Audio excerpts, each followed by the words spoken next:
So proceeding on to the first question, we have which quantity has the same units as those of energy per unit volume, right? So we know that energy is equal to, take any form of energy, I'm taking gravitational potential energy, right? Energy is equal to mgh, right? So what is the unit of m unit is kg, right? What is the unit of g is acceleration due to gravity. So what is acceleration? Meter per second square. What is h is, the unit of h is meter, right? So from here we find that the unit of energy will be kg meter square second minus 2, right? Now we have to find the unit for energy per unit volume, right? So energy per unit volume would be how much? Kg meter square second inverse minus 2 divided by volume, right? So what is volume? Volume is length into length into length, right? So that means what is the unit of length? Meter into meter into meter. So that means volume unit is meter cube, meter cube. So that means the unit for energy per unit volume is how much? Kg meter minus 1 second minus 2. So this is the unit for energy per unit volume, right? Now which has the same units, right? So first of all, proceeding to density. What is density? Density is equal to mass per unit volume, right? What is the unit of mass? Kg, right? What is the unit of volume? We just calculated meter cube, meter cube. So this is kg meter minus 3. So does it match? No, it doesn't match, right? So obviously it's wrong. Okay, now come to force. What is force? Force is equal to mass into acceleration. What is the unit of mass? Kg. What is the unit of acceleration? This one, right? Derived, meter per second square. So this is kg meter second minus 2. So this also does not match. This is also incorrect. Now proceeding to momentum. Momentum is what? Mass into velocity. You haven't seen the video of momentum, do check out. We have discussed in details about everything. Okay, so mass into velocity. What is mass? Mass is kg. Velocity is what? Meter per second. So this is equal to kg meter second inverse. So this is also incorrect. Now proceeding to part D. Obviously if these three are incorrect, this will be correct, right? But C also, we are also going to. Now what is pressure? Pressure is what? Pressure is equal to force per unit area, right? We calculated force, this one, right? Kg meter second inverse. Now what is area? Area is what? Length into length, right? Length into breadth. Okay, what is the unit of length? Meter. What is the unit of breadth? Meter. So that means over here if I just calculate kg meter minus 1 second minus 2. Now does it match? Yeah, it matches. See, kg meter minus 1 second minus 2, kg meter minus 1 second minus 2. So the correct option will be option number D. So an object of mass 8 kg is falling vertically through air, right? So suppose this is the object, okay, and the mass of that object is how much? The mass of that object is 8 kg, okay. The drag force acting on an object is 60 Newton, right? First of all, see over here it's telling that the object is falling vertically through air, right? So that means it's going down, plumbing towards the earth, right? So that means the weight of the body, that will be your mg, right? The weight of the body is your mg, will be always acting downwards, right? Where m is equal to, given in the question, to be 8 kg, right? And the direction of the motion is in this direction, right? And where does drag force act? Drag force act in the opposite to the direction of the motion, right? So this is the direction of the motion, this. So drag force will be opposite to the direction of the motion. The arrowhead will be pointing upward, okay? So that means over here there will be drag, right? And the drag is given to be in the question, the drag is given to be how much? The drag is given to be 60 Newton, okay. So we have just to draw the free body diagram of the ball that is falling towards the earth, okay. So what we need to find out? We need to find the acceleration of the object, right? So what is the net force along the y-axis? So the net force along the y-axis is equal to m times of acceleration along y-axis, right? So what is the net force? Mg is acting downwards, right? So that means mg, and drag is trying to resist the motion, right, acting upwards. So mg minus d, okay, is equal to m times of acceleration along y-axis, right? So what is mg? Mg is given to be, suppose let's just take g in the question to be 10, okay. I'm just assuming to be 10, not 9.8, Okay, so that means over here I have 80 minus drag, so this will be equal to your 8 into acceleration along y-axis, right? Now substitute drag over here. Drag is how much? 60, right? So 80 minus of 60 is equal to 8 into acceleration along y-axis, right? So that means if you just solve from here, ay will come out to be your 20 divided by 8. So that is 10 divided by 4. So that is 2.25. Okay, so that is 2 point, my bad, not 2.25, that is equal to 2.5, right? So that means over here the answer to this question number 2 will be option number B. Now proceeding to the next question, we have a body is held in a transitional equilibrium by three coplanar forces magnitude. So the magnitude of the first force is how much? The magnitude of the first force is given to be 3 Newton, right? The magnitude of the second force is given to be 4 Newton, and the magnitude of the third force is given to be how much? 5 Newton, right? So these three forces are actually acting on the body. So these forces are actually acting on the body, and the body is in equilibrium, right?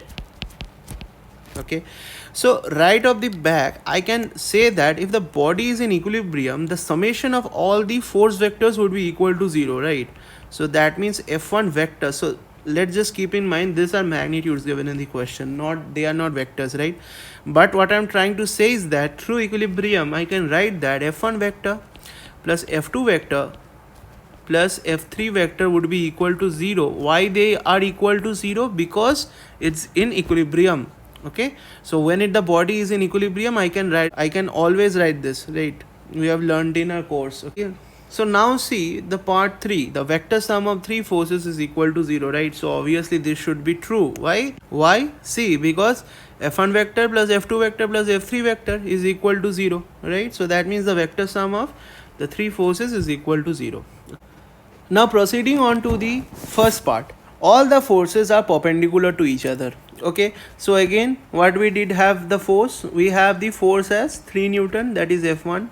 We also had the force F2 is equal to 4 Newton, and we have the force F3 is equal to 5 Newton. They are acting in such a manner that the body is in equilibrium, right?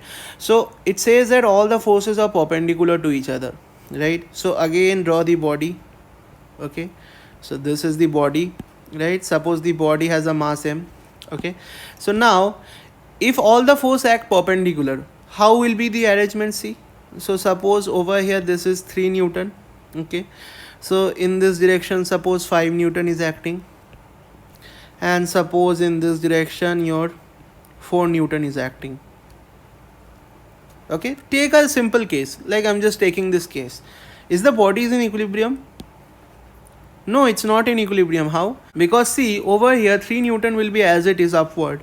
So 3 Newton is as it is upward. Okay, when you add these two vectors, they are anti-parallel vectors, you'll get 1 Newton in this direction, right? So you'll get a resultant vector. So you'll get a resultant vector somewhere in this direction, right? So that means the summation of net force vector is not equal to 0. Why? Because we are getting a unresolved vector. Okay, why? Because we are getting a force vector. Okay, why? Because we are getting an unbalanced force vector, right? So in this case the unbalanced force vector is this vector, right? So that means in this arrangement, okay, if the angle between the forces are 90 degree, so they are not in equilibrium, right? So obviously incorrect. Okay, now proceeding to the second part, the forces cannot act in the same direction. Okay, so again see what I am doing is that I am again taking up the mass m, okay, and I'm just placing all the forces in the same direction, 3 Newton, 4 Newton, 5 Newton. So suppose these forces are acting on this body in the same direction, right? And the direction is towards the north, and the direction is towards the east. Will the body be in equilibrium? Obviously no. Why? Because these three are parallel vectors. Okay, you'll add them, you'll get an unbalanced vector, which is this vector. Okay, and what will be the magnitude of the vector? Magnitude of the vector will be 12 Newton. So this 12 Newton vector is an unbalanced vector. Okay, so that means summation of net force is not equal to 0. It's not equal to 0, right? So that means over here the forces cannot act in the same direction. That means this is true, and we already established that point 3 was true, right? So that means 2 and 3 only. Correct option is option C. Now proceeding on to the next question, over here it's given that a car is driven from rest along a horizontal road. The car engine exerts a constant driving force, right? So that means the car engine is exerting a constant driving force F in this direction, right? So when it exerts force F in this direction, the velocity will be also in this direction, in the direction of F, right? So that means what is power? Okay, so in the question they have asked what will be the power. So what is power? We know that power can be written as force into velocity, right? We can write power as force into velocity, right? Now over here it's given that the car engine exerts a constant driving force, right? So that means the force is constant. Suppose I am calling this constant K. Okay, so if the force is constant, what is force? Force is mass into acceleration, right? So mass into acceleration would be constant, so acceleration would be some constant divided by mass. Okay, so which is itself a constant, right? So this is, because mass is a constant, so suppose I am calling this as C1. Okay, so acceleration is constant. Okay, so when acceleration is constant, I can always use that final velocity whole square is equal to initial velocity whole square plus 2 into acceleration into displacement, right? I can also use that. Okay, so first of all, make some assumption over here. I am making the assumption that the car starts with initial velocity 0. So that means I am making the assumption that the car is starting from 0 velocity, right? So that means over here final velocity whole square would be equal to twice into acceleration into displacement, right? So over here, see, what is acceleration? C1, right? So over here I can write that twice of C1 into S. Okay, I can write that now. Over here you can also see that as C1 is a constant, 2 is also a constant, twice of C1 would be some other constant, right? So I'm just calling this constant as C2 into S, alright? So that means the final velocity would be root over of C2 into S. Okay, so now again what I'm doing is that just nothing, I'm just simplifying this. So V is equal to root over of C2, take the constant out. Okay, so root of C2 is a, so okay, C2 is a constant, so root of C2 would be also constant, right? So that means the final velocity would be some constant C3 to root S. Okay, now substitute this in the equation. So over here power would be equal to, what is force? Force is constant K, and what is velocity? C3 into root S. C3 into root S, right? So this is itself in a also a constant, right? So that means the net power would be C4 into root S, right? So that means the power is proportional to the root over of displacement, right? So we got the relationship between power and displacement. Okay, relationship is power is proportional to the root of displacement, right? So that means when displacement will increase, power will increase, right? So that means the power increases, right? Which are the options specifying that? This and this. But the power increases, does the power increases linearly? No, it does not increase linearly. Why?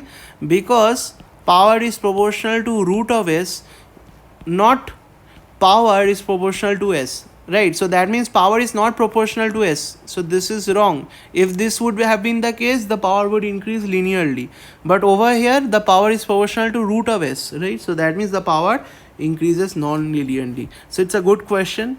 Okay, now proceeding on to the next question. An object of mass 2m is moving at a velocity 3v. Okay, so suppose I consider this mass. Okay, the mass is given to be how much? 2m. It's moving in this direction with a speed 3v. Okay, and it collides with a stationary object of mass 4m. Okay, so suppose there is the mass. Okay, so that means this mass will be how much? 4m. Okay, the object sticks together and after the collision, right? So this is the initial state. So what is the final state? The two objects will stick together. Okay, so that means over here, so these are the two objects, right? So this is your 2m, this is your 3m, right? They will stick together and they will move with some constant velocity. So they will move with some constant velocity. Suppose they are moving with a velocity, suppose v2. Okay, so what do you mean by sticking together? Sticking together is a phenomena in which the two blocks that are sticking together is a phenomena in which the two blocks has the same velocity. So that means 2m will also has the, so that means 2m and 3m will have the same velocity. Okay, and we represented the velocity by v2. Okay, so that means this is the question that is actually being given. Okay, so that means over here, what is the final speed and the change in the kinetic energy after the collision? Okay, so that means, see, this is the pure example or the classic example of a collision problem. Okay, so over here I can easily write the momentum is conserved along the x-axis. So momentum is conserved, right? The momentum is conserved. Okay, why is the momentum conserved? We taught this. So why is the momentum conserved? We discussed about this problem in detail in our conservation of momentum video. So if you haven't checked out that video, do click. So if you haven't checked out that video, there is a link above you. Click that link and watch that video. Your concepts will be cleared. Okay, so that means over here, if the momentum is conserved, so what is the implication that the initial momentum is equal to the final momentum? Okay, so what is the initial momentum? Okay, so that means the initial momentum of 2m plus the initial momentum of 3m. So this will be equal to the final momentum of 2m plus the final momentum of 3m. So over here I did a mistake. Okay, so this mass is 4m. Okay, and this mass is also 4m, not 3m. Okay, I just took that 3m, right? So I'm just rubbing this. So the initial momentum of 2m plus the initial momentum of 4m. So this will be equal to final momentum of 2m plus final momentum of 4m, right? So what is the initial momentum of 2m? Mass into velocity, right? So what is mass? Mass is 2m, velocity is 3v. So what is the initial momentum of 4m? Mass is how much? 4m, right? Velocity 0. Why? Because it's sitting. Okay, so what is the final momentum of 2m? Mass is 2m, right? And what is the final velocity? So see, they will together move in this direction with the velocity v2. So that means the velocity of 2m and 4m both will be v2. That's why they are sticking together, right? So that means 2m into v2 plus, what is the final momentum of 4m? Mass into velocity, 4m into v2. Okay, so from here we get that 6mv. So this is equal to your 6m v2. Okay, so from here we get that v2 is equal to v. So from here we get that v2 is equal to v, right? So that means the final velocity, okay, after the collision, that is v2, would be equal to how much? This will be equal to your v, right? So that means the final speed will be v. So in between these two options, the answer lies. We need to find the change in the total kinetic energy, right? So over here, see, what is the initial kinetic energy? So what is the, so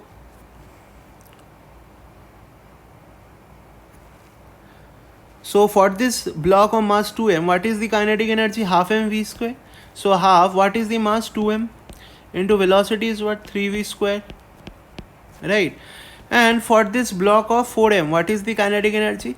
Half into 4m. And what is the velocity? It's actually sitting, so no velocity, so it's 0, right? So that means the initial kinetic energy will be the initial kinetic energy will be equal to your, from here you will get that this will be your 9 mv square. Okay, now for the second case. Okay, so after the collision they both they were going, so after the collision the masses 2m and 4m were both moving in the, so after the collision the masses 2m and 4m were both moving with the same velocity, that is v. So that's why they are sticking together, right? So that means the final kinetic energy will be for 2m will be half into what is the mass of 2m, right? What is the velocity?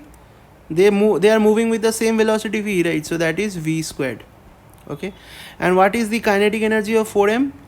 Plus half into what is the mass of 4m, and what is the velocity is going? V square after the collision, right? So that means the final kinetic energy from here comes out to be mv square plus 2mv square. So this is coming out to be 3mv square. Okay, so that means what is the change in the velocity kinetic energy? So that means what will be the change in kinetic energy? Delta Ke. Delta Ke would be initial kinetic energy minus of final kinetic energy, right? So that means delta Ke, what is initial kinetic energy? Initial kinetic energy we found out it was 9 mv square.